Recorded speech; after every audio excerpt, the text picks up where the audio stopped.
ইতিহাসে যাবৎকাল পর্যন্ত কোনো মুসলিম সাম্রাজ্যের সবচেয়ে বেশি সময় শাসন করা সাম্রাজ্যটির নাম উসমানীয় খিলাফত। ইতিহাসের বেশ অনেকটা সময় প্রায় অর্ধ পৃথিবী শাসনে ব্যস্ত থাকা এই উসমানীয় খিলাফত জন্ম দিয়েছে বহু ঘটনা উপঘটনার। খলিফা মুরাদ এ উসমানীয় খিলাফতেরই অন্যতম প্রভাবশালী এক খলিফা ছিলেন। জাস্টা জার্নালের এই ভিডিওতে আজ আপনাদের আমরা তারই জীবদ্দশায় ঘটে যাওয়া এক বিখ্যাত ঘটনা শোনাব। উসমানীয় সাম্রাজ্যের খলিফাদের রীতি ছিল তারা ছদ্মবেশ ধারণ করে প্রায় প্রজাদের অবস্থা জানার জন্য জনপদ টহলে বেরিয়ে যেতেন। এক রাতের ঘটনা, সুলতান মুরাদের তখন বিছানায় শুয়ে দম বন্ধ হয়ে আসছে।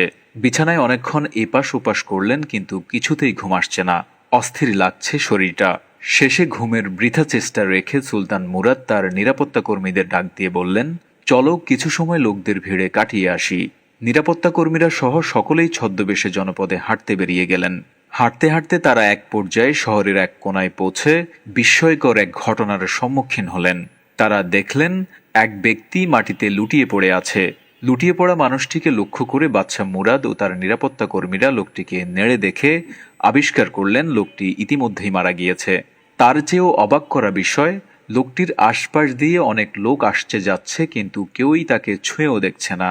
বাদশাহ মুরাদ আশ্চর্য হয়ে আশেপাশের মানুষদের বললেন, বড় আশ্চর্যের বিষয় তো, একজন মানুষ মাটিতে মরে পড়ে রয়েছে, কেউ তাকে ছুঁয়েও দেখছে না।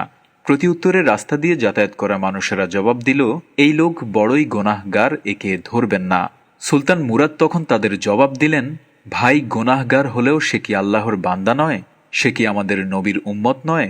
চলো তাকে উঠিয়ে তার ঘরে দিয়ে আসি। মানুষ সুলতানের কথায় প্রভাবিত হলো আর লাশটি তার ওয়ারিসের কাছে পৌঁছে দিল। যখন লোকেরা লাশটি নিয়ে ঘরে গেল, তার স্ত্রী লাশটি দেখে অঝরে কাঁদতে লাগলো। লোকেরা চলে গেল, সুলতান মুরাদ এবং নিরাপত্তা কর্মী দাঁড়িয়ে মহিলাটির কান্না দেখতে লাগলো। কাঁদতে কাঁদতে মহিলাটি মৃত স্বামীর লাশকে লক্ষ্য করে বলতে লাগলো, আল্লাহর শপথ করে বলছি, নিঃসন্দেহে আপনি আল্লাহর ওলি এবং নেক বান্দা। এ কথা শুনে সুলতান মুরাদ আশ্চর্য হয়ে গেলেন। মহিলাটিকে সুলতান মুরাদ জিজ্ঞেস করলেন, এ কিভাবে সম্ভব?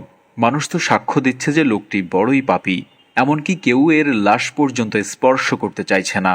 প্রতিউত্তরে মহিলাটি বলল, এলাকাবাসীর এই কথার সাথে আমিও একমত, কিন্তু প্রকৃত সত্য হলো আমার স্বামী প্রতি রাতে মদের দোকানে যেত, পকেটে যত টাকা থাকতো তা দিয়ে মদ কিনে আনতো, ঘরে এনে মদগুলো মাটিতে ঢেলে দিত আর বলতো, দেখো কিছু মুসলমানের গোনাহের বোঝা তো কমাতে পেরেছি।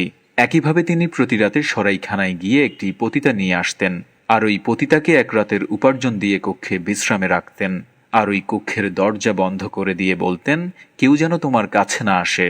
আর ঘরে এসে বলতেন, আল্লাহর শুকরিয়া, আজ এই মেয়েটিকে এবং একজন মুসলমান যুবকের পাপের বোঝা কিছুটা হালকা করতে পারলাম। আর মানুষ তাকে এসব জায়গায় আসতে যেতে দেখে বড়ই পাপী মনে করত। আমিও তাকে বলতাম, মনে রেখো, তুমি যেই দিন মরবে সেই দিন কেউ না তোমাকে গোসল দিবে, না তোমার জানাজা পড়বে, না তোমাকে দাফন করবে। আর সে মুচকি হেসে বলতো, চিন্তা করো না, তুমি দেখবে যে আমার জানাজা যুগের বাদশাহ, উলামায়ে কেরাম এবং আল্লাহর অলিরা পড়বে।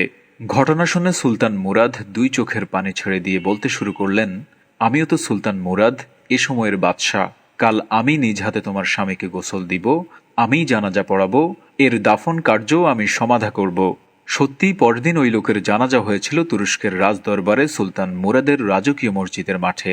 এতে শরিক হয় বিখ্যাত উলামায়ে কেরাম এবং যুগের আউলিয়ায়ে কেরাম, সাথে ছিলেন অসংখ্য সাধারণ জনতা।